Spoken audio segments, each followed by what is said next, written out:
advice we heard there from the High Commissioner was, whereas yesterday it seemed more directed towards visitors coming to Kenya, you can hear the concern in his voice about British nationals who are resident in Kenya, who are more likely to be out of the safer tourist areas in other areas where they can't reach people and they may be having difficulties.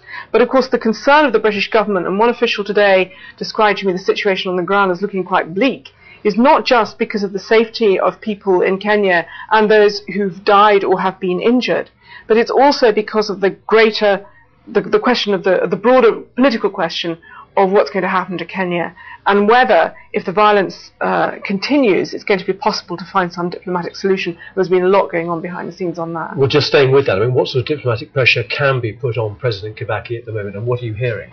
Well, what seems to have fallen in place in the last 24, 48 hours is the international community across the board, really, coming out with the same message and all being agreed. There was a sort of blip on Sunday when it seemed as though the Americans were supporting the results of the election, where clearly the Europeans had problems. We heard that from their monitors, and so did other people. But the Americans have rowed back. Everyone's in line. The US, Britain has been taking quite a prominent role. Gordon Brown on the phone to all sorts of people.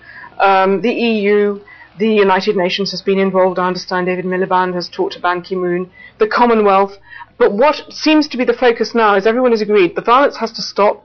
The two leaders have to sit down and talk and try and find some way to have some kind of inquiry into these irregularities in the election, and then have longer term talks.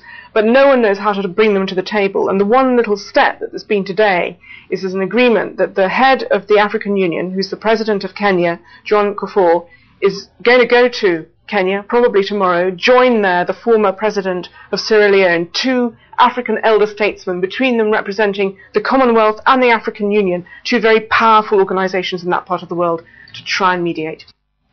Bridget Kendall speaking to me a little earlier. Lots and lots of emails are coming in and texts from across Kenya. Here are just a few of them. Saeed Mohammed in Nairobi says, I'm locked in my room, and as I type these words, I can hear gunshots at the back of my house. I can see police firing on some demonstrators while protesters are shouting to the police saying, how can we live with Kibaki another 5 years?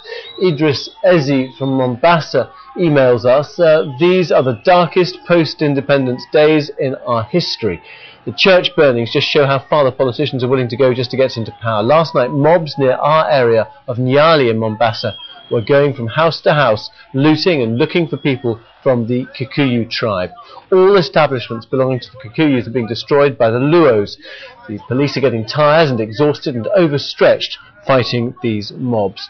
A few more. Kandagor Chepkoit from Kabarne writes, things are getting nasty in the Rift Valley. Police are shooting people found in groups. Last night 6 youths were shot and were admitted in the district hospital with bullets still lodged in their bodies. Among those shot is a 14-year-old of a district officer in the region. Maroa Samuel, who lives in Kahancha in Western Kenya, says the mood here is totally as if we're in Darfur. We have a shortage of basic goods like wheat and flour, nothing to celebrate about. We feel like refugees in our own country.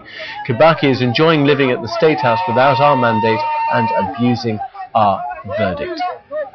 Lots and lots of emails and texts. The text number 61124, please keep them coming in. Also, keep on emailing us as well. You can also join Have Your Say, a debate about what is having bbc.co.uk/Have Your Say, and they'll be read out throughout the course of the night.